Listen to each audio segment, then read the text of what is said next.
On News Prime with me, Blessed Sugan. Tonight, minorities blocking yet again another attempt of laying a regulation seeking to restrict the importation of rice, fruit juice and 20 other strategic products unless permission is granted by the Trade Minister.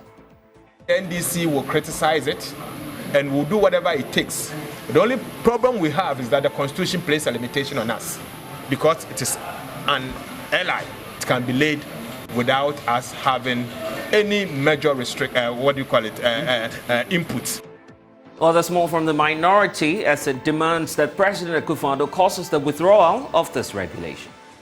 We are urging His Excellency the President to have a rethink because this is not a policy that we should encourage and they have to withdraw it.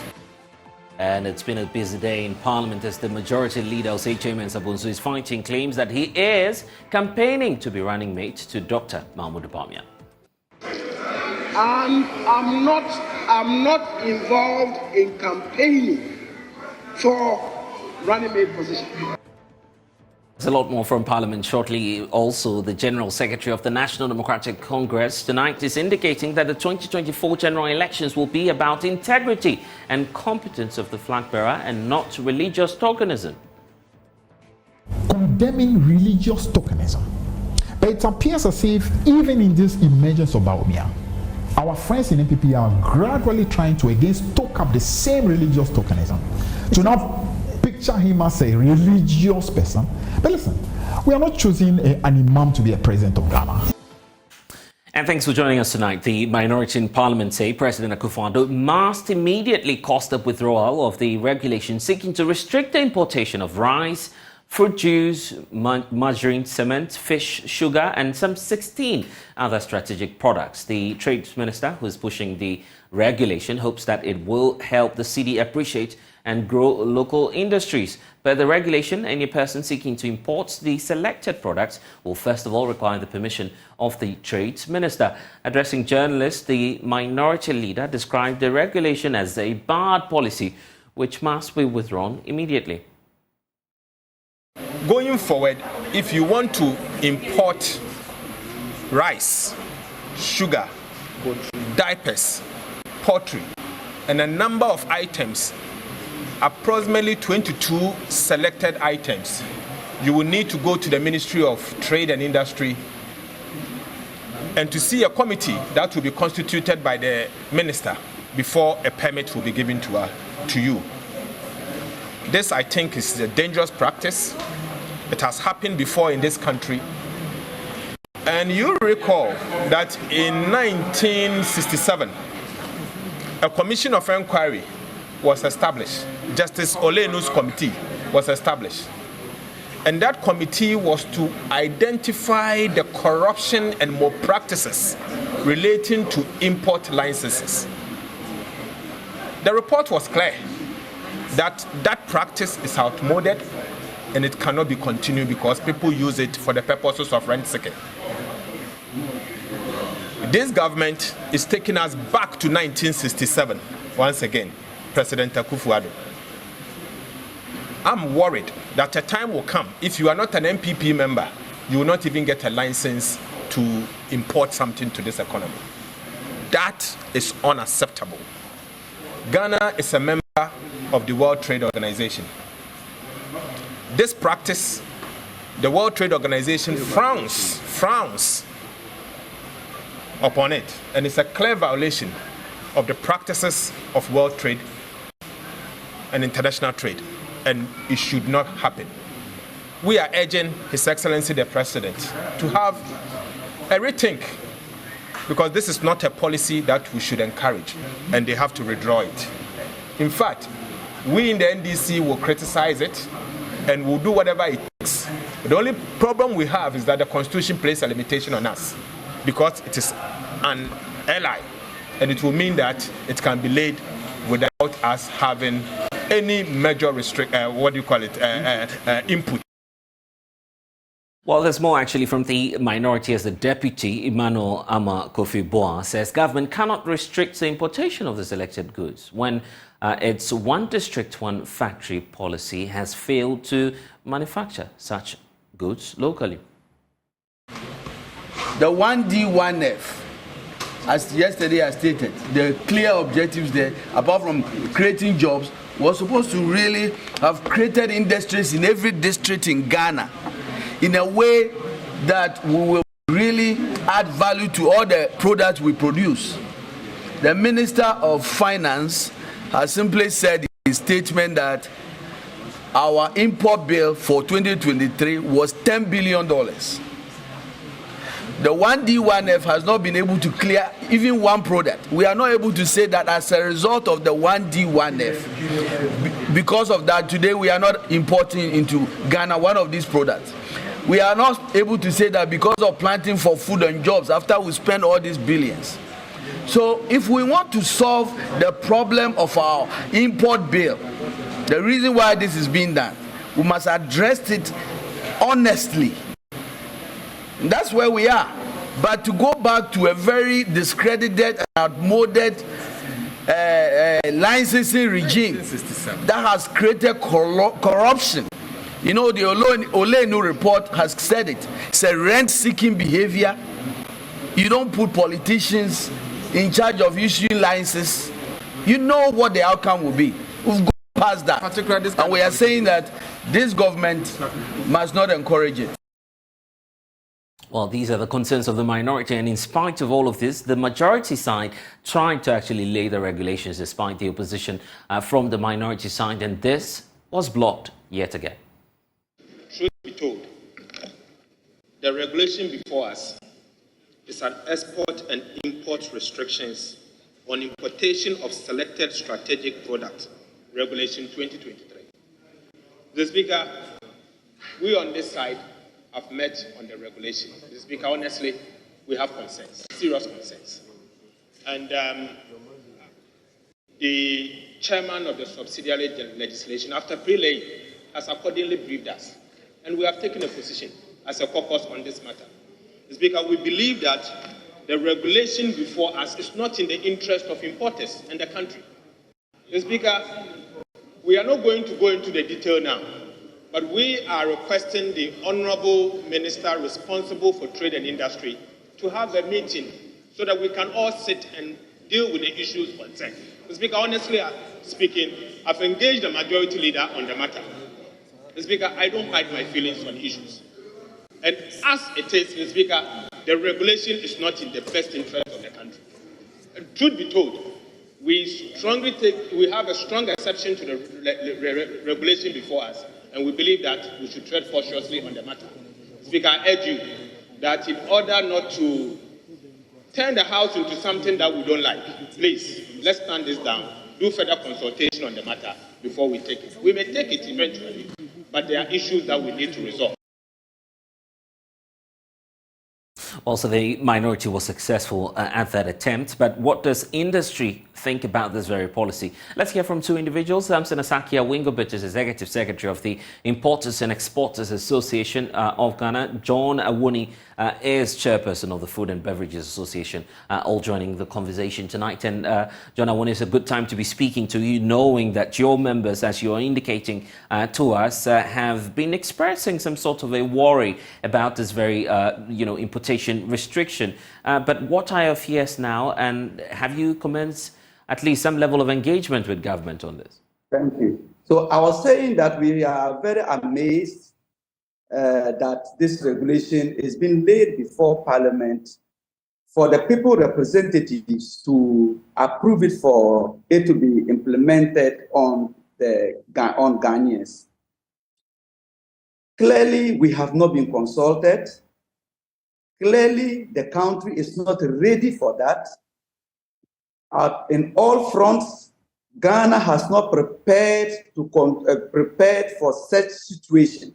And we see this measure, this directive, this policy, this LI, seeking to create a monopoly, if not a cartel, for a few people at the expense of the ordinary Ghanaian.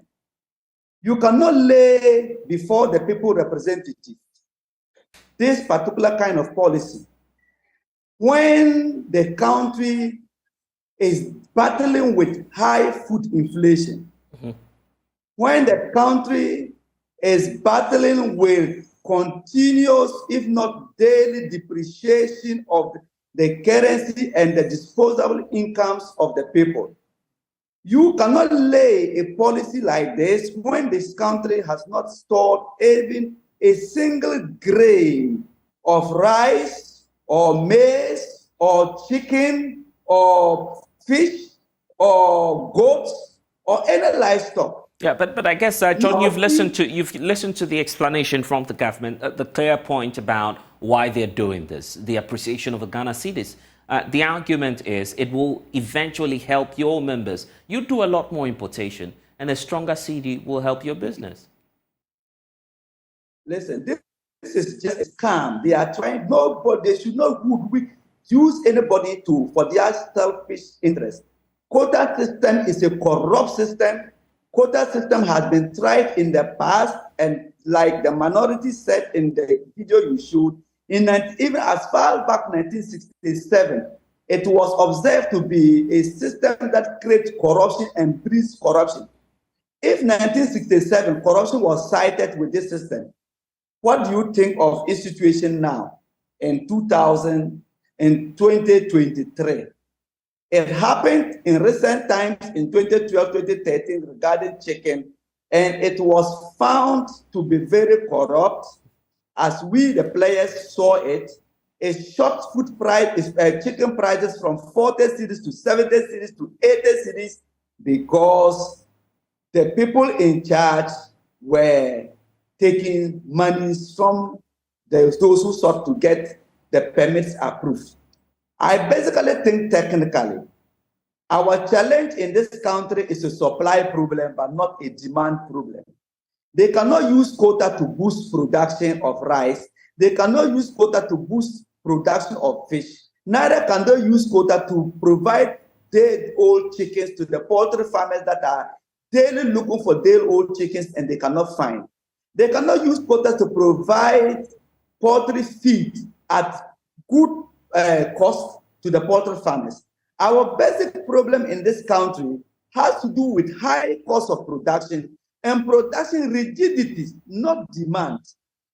Ghanaian rice is, if it's supplied in the market continuously, people will patronize. Okay, but let's look at your industry, for instance. You simply deal in beverages. The argument is we can locally substitute. Is that far-fetched?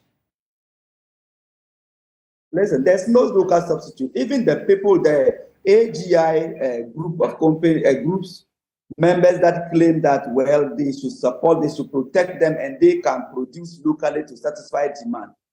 The tomato paste that is produced in this country is not fresh tomatoes that they go to tomatoes farmers and then buy and come and blend and then do the tomato puree. It is tomato puree that is imported. Frozen, and then when it arrives in Ghana, they defreeze it and then can it in Ghana. The fruit juices, it is a fruit cake that is imported and then defrozen. Nowhere do they go to pineapple farmers and then go and buy pineapple and come and then produce it. So generally, anybody that says that they are going to help farmers is deceiving the general public. I see. For the sake of time, let's look at the way forward and what you're likely to do as the Beverages and Food Importers Association. What's your next line of action since you say you've not been consulted?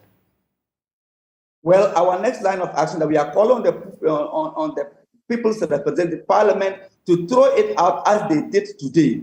If you truly represent the people, then get this thing out of parliament, because this is ill-timed, it is wrong, it does not represent the interest of the people, it's going to benefit only a very few people, and it's going to kill businesses, it's also going to create unemployment for the businesses that will go out of business, the companies that will go out of business. It's going to create serious level of unemployment. And that's not what the private sector needs now. I see. They need to withdraw this bill and then consult, and together we can see what we can do to boost local production and create demand for our local products. I see. Grateful for your time. John Awuni, Chairperson of the Food and Beverages Association. Samson Asakia Wingobit is also joining the conversation tonight. Samson, the point about, import substitution. We should be taking that a bit more seriously now, knowing that government wants to go ahead with this policy. Well, thank you very much, Brother.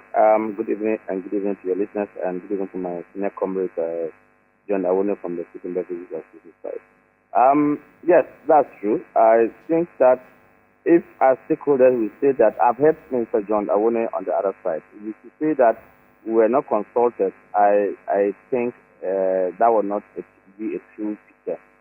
We were consulted, but just that what we raised, the issues that we raised, has left unattended.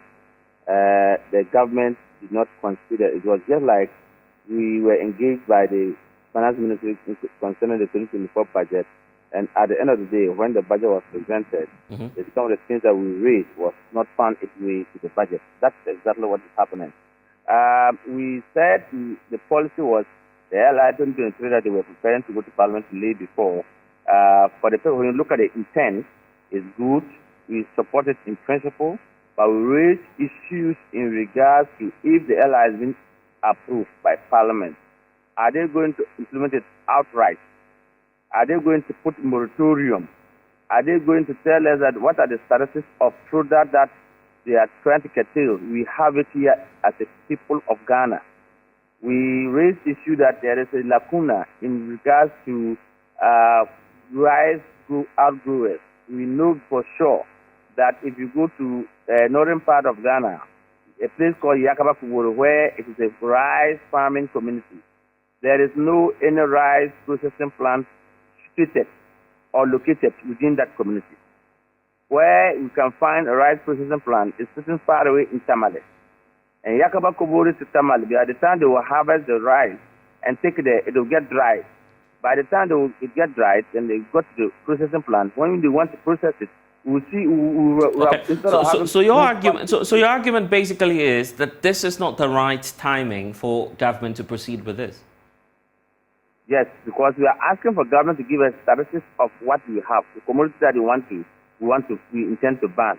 Because we know that to set up a rice processor, as I was telling you, cannot just take a day. Cannot take 1 year. Cannot take 2 years. And we also stated that it's about rice. The rice that are coming into this country is not just rice that was produced 3 months ago.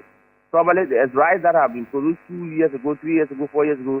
But because they have silos all over, they have silos that they store them at a certain temperature that give them certain quality, that give them certain texture.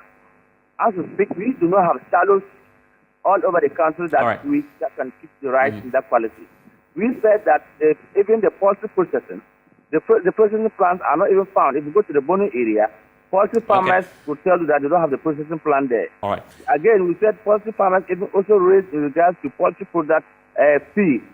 The feed that they use in feeding the poultry is so expensive. Even the day-old chicken importers, those who bring day-old chicken into this country, are even calling for government to wipe off their VAT and their duties and taxes. I see. So quite a number of concerns you have there, and in fact that message is well sent across to government, not just from your side, but also from the Food and Beverages Association. Samson Asaki Wingobit, Executive Secretary for the Importers and Exporters Association. But we need to move on. It's been a busy day in Parliament. The start of the third day of debates on the 2024 budget degenerated into a heated argument when the Minority Chief Whip, Governor Kwame Agboja, decided to raise some claims that Ayaso West Wugon MP Lydia Hassan did not vote for Dr. Mahmoud Bawumia during the party's presidential primaries. Kwame Agboja also claimed that the majority leader was focused on campaigning to be selected as the New Patriotic Party's running mate. Claims the majority leadership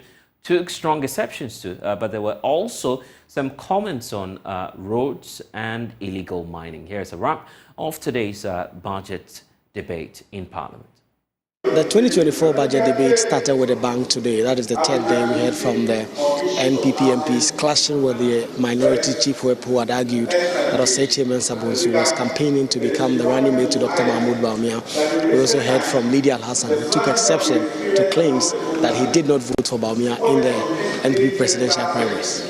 Over 40% of you rejected him, yet you want him to be the one giving us a future. In fact, he lost in the constituency, honorable leader. So what is your point? Did he not lose in the constituency?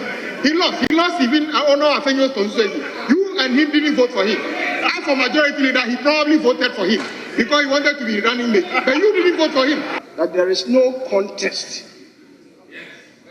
for the position of a running mate. And I'm not involved in campaigning for running mate position. It is an attack on me, and I want him to withdraw that now. I am serious about this. You cannot do this to me on the floor of the House. I take serious objection to that. And you cannot start the campaign here on the floor of the House. It is serious, and I want you to withdraw it now. But the substance of Kwame Agboje's argument was on the road sector. Listen. The majority leader has served this country for a very long time. In this House, I was one of those people who stood and supported the bill to pass an agreement for a loan agreement to build a Swami interchange. And we caution that once we do this, the government will do the needful. Mr. Speaker, the fact remains, as we speak, there's evidence of demonstrations against a very in fact, you are the only person senior to him in this House. In his constituency, as we speak, the Swami interchange project is not going on. Is it true or not? As the debate continued, we heard from the Minister for Lands and Natural, who provided some answers on claims that government was selling off lands and properties belonging to the Parliament of Ghana. Mr. Speaker, I want to submit to this House, a House of record, and I want Hansa to capture it, that my checks at the Lands Commission suggest that the Clerk of Parliament accommodation or residence was sold in 2015 and not 2019. You hear? Dr. Nana Yuefrie, who is the chairman of the Health Committee, provided an update on Agenda 11 hospitals, which is being constructed across the country. At Chimansa district of Swansea, we have done 62.1%. Birim South, we have done 61.1%. Ewutu Senya, 61.1%. Wasa West, 61.1%. Aguna East, 60%. Efijata Bay North, 60%. And in Power, Asen North, Nanton, 60%. Mr. Speaker, just about 33 of this. Cancel all the achievements of access. I'm talking about access. Universal health coverage is talking about the where. The where. It's not building UGMC in Accra and Rich Hospital only in Accra. Galamsey also featured in the debate when we heard from Dr. Abdul Rashid Pelpo, who claimed that government is not committed to the fight against illegal mining. He referenced that Joy News hotline documentary done by Rasto Tasari Donko. Mr. Speaker, today, land is a sad story in Ghana. If we watch Erastus Asare Donko's projections, his analysis on the land, his report on the land on Joy News, Mr. Speaker, you will weep for Ghana.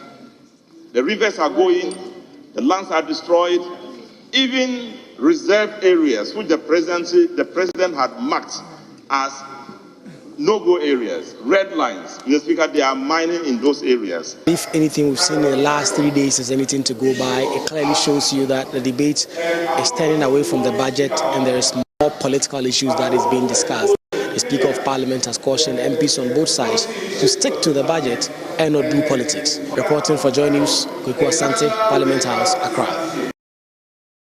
And talking about roads, Joy News has cited a letter revealing that an amount of some 95.4 million cedis was paid for the upgrade of the Shidem-Kenyasi road in the Ahafo region last year. This road is back in the news because the stretch covers communities that stretch towards the Gosomahini, which he complained about and shed tears when former President John Dramani Mahama visited him. Newmont Ghana Gold Limited made the payments following a collaboration agreement with the Ministry of Roads and Highways to fix the road. Nanaya Aljima, who followed the Building Ghana tour to the Ahafo region, puts a spotlight on this very stretch. Yawa says this is Mienu Penaya and this for there. Ahafo Yatuma MPP.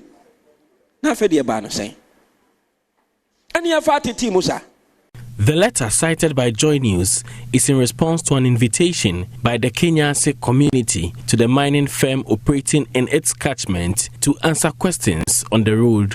According to the letter, Newmont Gold on July 18, 2022 entered into an agreement for 70.3 million cedis to fund construction of the 8.2-kilometer road with Kofi Job Construction Limited as contractor. It further stated that the mining company subsequently fulfilled its obligation, but the worsening economic condition in 2022 and the depreciation of the cedi led to an upward adjustment of the contract sum at the cost of $1 million per kilometer. Works stalled as reiterated by the Kenya's Traditional Council. A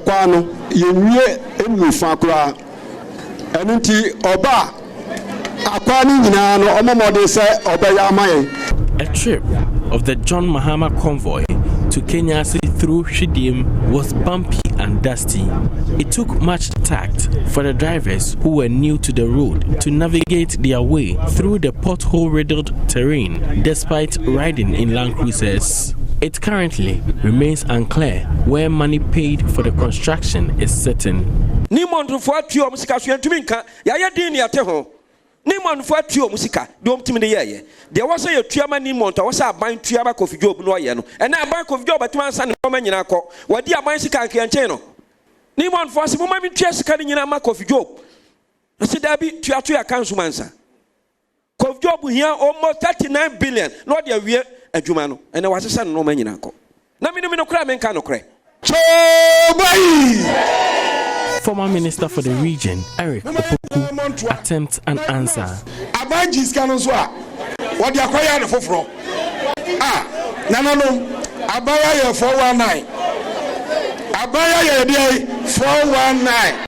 At a town hall meeting, the former president, who was distraught by stories heard, assured the necessary moves will be taken to get the contractor to site when elected. Anka enise sa kwen ene de befa so aba Kenya se ha. Na ye hye obo. Se sika no wen hi o. Se nyame adom ne eba abemu a. Bebia sika na fa bia ye be hwehwe. Na contractor no abewie ejuma no.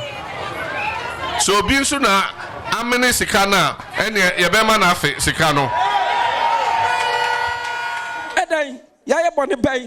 Earlier, some sub-chiefs of the Gosomahene, Nana Kwesi Bosompra I, prevented the public from seeing the tears of the traditional ruler when John Mahama paid a courtesy call to his palace. On my now, Mede Enije 7th January 2017, at the share Nana Kofa Donsem, I represent moment to me.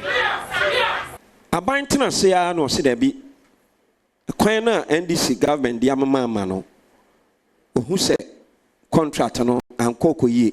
The chief recounted how present government halted a list of road projects after assuming office for auditing. Enfiamiansa ekwan aye ba beguso na agya ato ho enfiamiansa beba na kwan na yeden. And I am sure go so to Tepaquine. Young Kanyasi to Hidium to Kanyasi coin.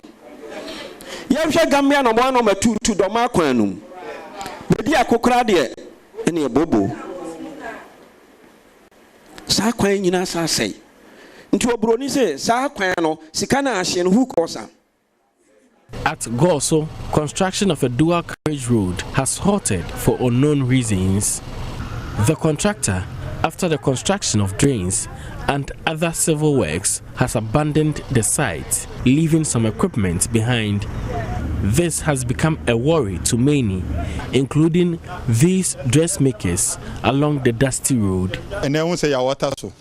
Penny be baha, near my water so. In footro, is a high intimate pama dear white too. In footro, ya rear near the Adessa and a higher. Your dogs to change you. More na or bow a penny footro through Muba. We see a letter way to a letter way. Ebi wa allergic to dust nti sebasa na kata ebi wa asthma ndomu sanje se mo mutena fie kopem ze be kwa ansa na omasaba. The Gosu Palace, situated along the road, has its fair share of the dust pollution. Food 20 mabosom nyina adwane afira ahemfia. Ene mote se me kasa metirim. Eya ni birisem. Futro na ma meti. Me yanya yade e wo tire ho. Edan ya ye bone bai.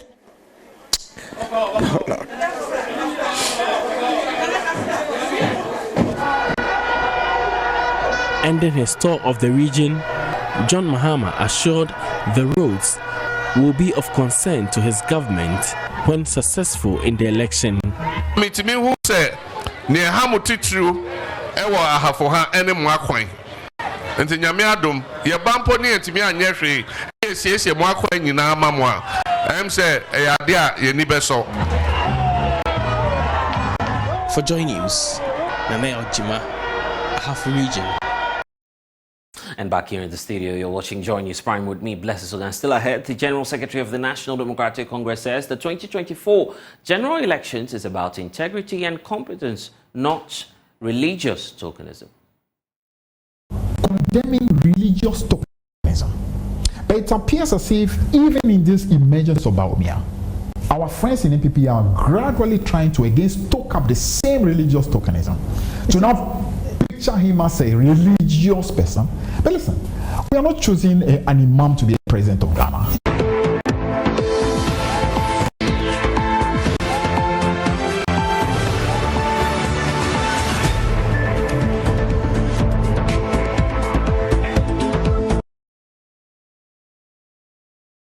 And you're welcome back. Deputy Minister for Lands and Natural Resources, George Merkuduka, says a committee has been established to investigate a shooting incident that led to the death of 2 miners at Infante in the Ashanti region. The 2 were allegedly shot dead after a team of security officers from the Forestry Commission besieged the mining area in a swoop. The Deputy Minister says that the committee work will unravel circumstances leading to the alleged killing. Nana Yaobwachi Yadom has been following through on that story.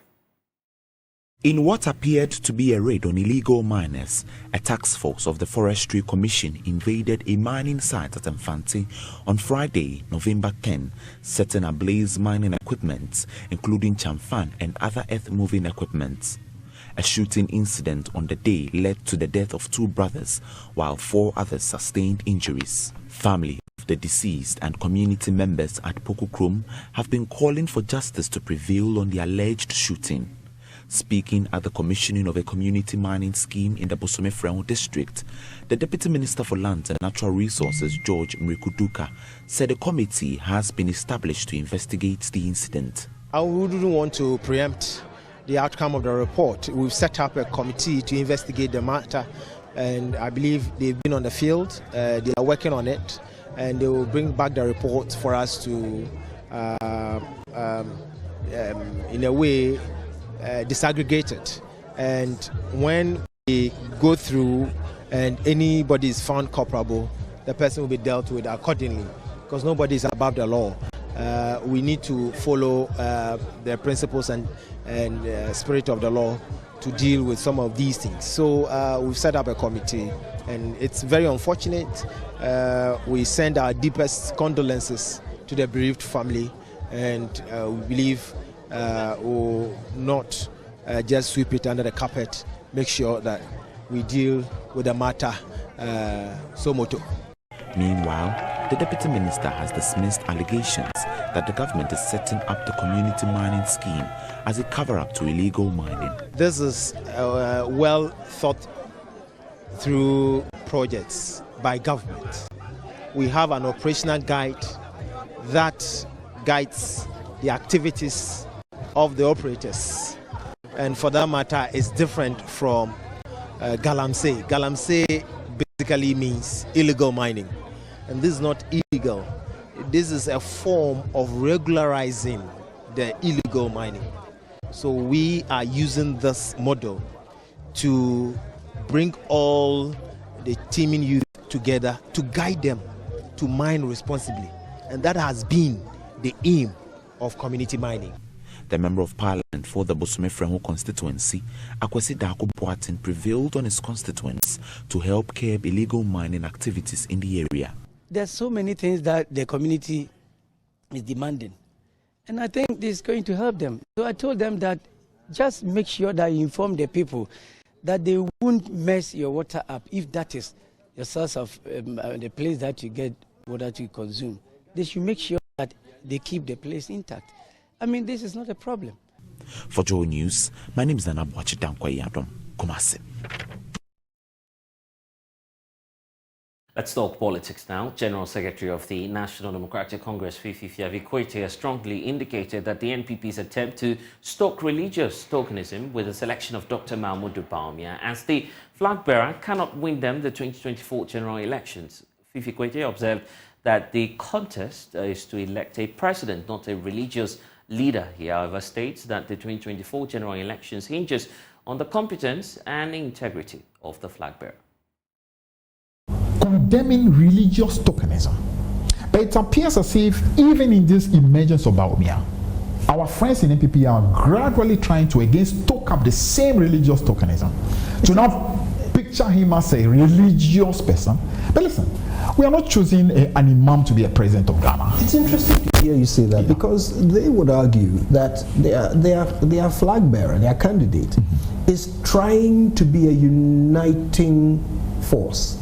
He constantly refers to his own upbringing as a child, before he became a Muslim, that he was a Christian.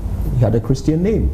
He goes to church. He preaches in churches. He knows Christian prayers. He demonstrates a certain affiliation to Christians, all in a bid to demonstrate that as a flag bearer, he can be representative of both of these major religious groups.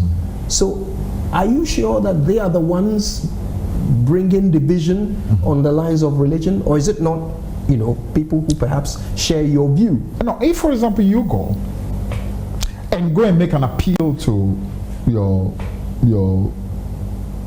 Muslim brothers, that they should vote for you because you are a Muslim. They should vote for you because you are a Muslim. What are you doing? I won't go to a church and say vote for me because I'm a Christian. No. But you might go to the voter region and say vote for me because I'm Ewe. I will tell voter people vote for me because I'm Ewe. No, you vote. Might go to there are so many Ewes who have stood and lost. So you cannot just go and say vote for me because I'm an Ewe. Vote for me fundamentally because I have what it takes to be a leader. I've got integrity. I've got good ideas. I love the country. I'm a patriot. I will do what is right. I'm disciplined. Give the attribute. And then, in addition, I also happen to come from your area. So it should always be about the reason why you are a leader first. But if all you think about number one is that, I happen to belong to your sect, that's why you are voting for me, then why not? Let's rather go and choose an imam. Why should we choose you? Well, let's look for, if it's a Christian, let's choose a prophet or a pastor. But that's not what we are looking for. We are looking for somebody who can be trusted. And of course, there's more on that conversation with Fifi Fiavikwete's interview with Kojo Yankson. Be sure to watch the playback at myjoyonline.com or any of our social media handles. You're watching Joy News Prime on the Joy News channel. We'll be right back.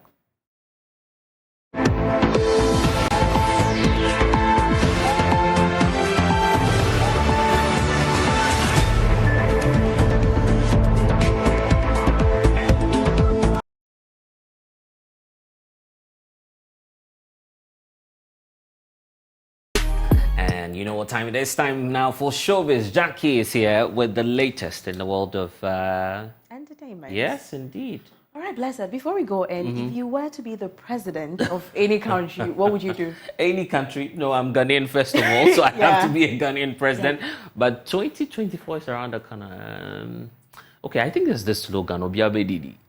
I think that should be the manifesto, right? Okay. You just sell it to everyone, and then you get all of your votes. Well, but I think I what's need to answer that question myself. But Ghanaian poet Philip Boache, known as Nana Sasa, says he would reform the department and units within the tourism ministry if he was the president of the country. He revealed that there's excessive duplication in the ministry, and to avoid this, they should be abolished. I'm from the place where miracles are a daily occurrence. And I ask you, who will divine the future of the diviner? What would you do if you were the president of your country? Well, popular Ghanaian poet Nana Asase, in an interview with Amele Josu on Celebes, says he will dissolve all the agencies and units under the tourism ministry if he were to be president. If I was president, I would enter, Parliament and see how we're able to draw all the buttons down. I mean, the whole Commission on Culture, Ministry of all the agencies and everything. Actually, freeze all of them. Yeah. Take your time and put one body together. Ministry, if it's a Ministry of Tourism, let's have a Ministry of Tourism. Yeah. If it's a Ministry of Arts and Culture or Cultural Affairs, let's put that together. They can be two separate entities. Do you get my point? If it's one entity, let's make sure it's operating as one entity. Otherwise, tourism is gaining to the deficit of, the arts and culture. He also revealed that his first gig as a creative paid him more than his regular job. I was at the Trade Fair Center, deliver, and come back to the office. That's how I was going to spend my break. Yeah. So I was going to fast that afternoon. I was like, okay, for a lot of media houses, by virtue of working with Media Alliance, I was like, God, if you're really bringing me this gig, don't let any of my outlets come and cover this. Because it had its own implications. Look, so I went for this performance. I think that was the second time I met Ochi. Okay. Delivered, hands down. I got paid. Let me say it here today. Charlie, look, that gig paid me about 3 times what my regular job was paying. Would have done. Nana Asase is one of the poets in Ghana who was putting Ghana on the map. What do you think about his policies if he were to be president one day? For Joy News, I am Jacqueline Ansoma Yeboah. And earlier this week he was talking about the fact that non-musical artists are also supposed to be given much respect to. So he's been speaking a lot in the tabloid. All right, so moving on now, Nigerian musician Oslade has disclosed that he was the one who wrote the song titled Non-Living Thing and gave it to Ghanaian rapper Sarkodie. Now, according to him, he says, creating and recording the Non-Living Thing song, he reached out to Sarkodie and gave it to him to sing because he felt it was too big, and as an upcoming artist by then, Oslade noted that giving the song to Sarkodie was one of the best decisions he made in his music career. One that told him, oh, big bro, I have a song for you. Non-Living Thing was meant to be a song on my own project. Okay. Yeah, it's literally a record I created, and I was like, no, this song is meant for Sark. Like, oh, so you wrote that song? Yeah. Wow. Yeah, so I feel like this song is meant for Sark. It's not, there's some songs you write, you're just a vessel at the end of the day, if you don't be your song. Do you understand? So right. I knew in my heart that this song is not mine, it's for Sark. Came to Lagos to do his promo, and then I played it to him, and I was like, damn, bro, let's have it. So that's one of the best moves I've made in my life, like in my career. Like I just felt like associating myself with the right people really got me to where I am. Don't play no game. The bigger the level, the bigger the devil. You understand? Like as your greatness is getting to uncontrollable stage, people go try one limit time. You understand? But why be seeing that right after that my life get bigger? You understand? So like it's a test at every stage in your life. Oh, that's how you cherish greatness at every stage in your life. When something big won't happen. Exciting to hear about that. The bigger the devil, that's the level. Oh, I see. Yeah. Interesting. So when you go through issues that you think are supposed to pull you down, it will definitely level you up. It's Throwback Thursday.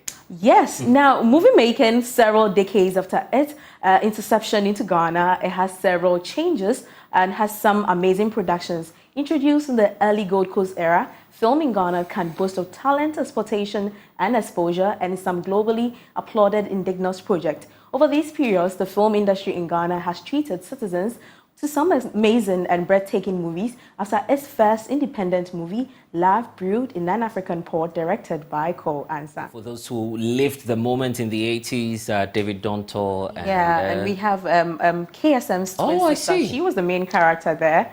She's like 60 there. Interesting. But just before we go, remember to brush your teeth. That's before you go to bed this evening and tomorrow morning. When you wake up from bed with either Pepsodent Cavity Fighters or Pepsodent Charcoal as well. We have the Pepsodent Herbal or Pepsodent Triple Protection, because with Pepsodent, every smile indeed matters. And that's all we have for you in this package of Joy News Prime. I'm Blessed Sugan. Log on to myjoyonline.com. We have sports and business coming your way. Please stay on the Joy News channel.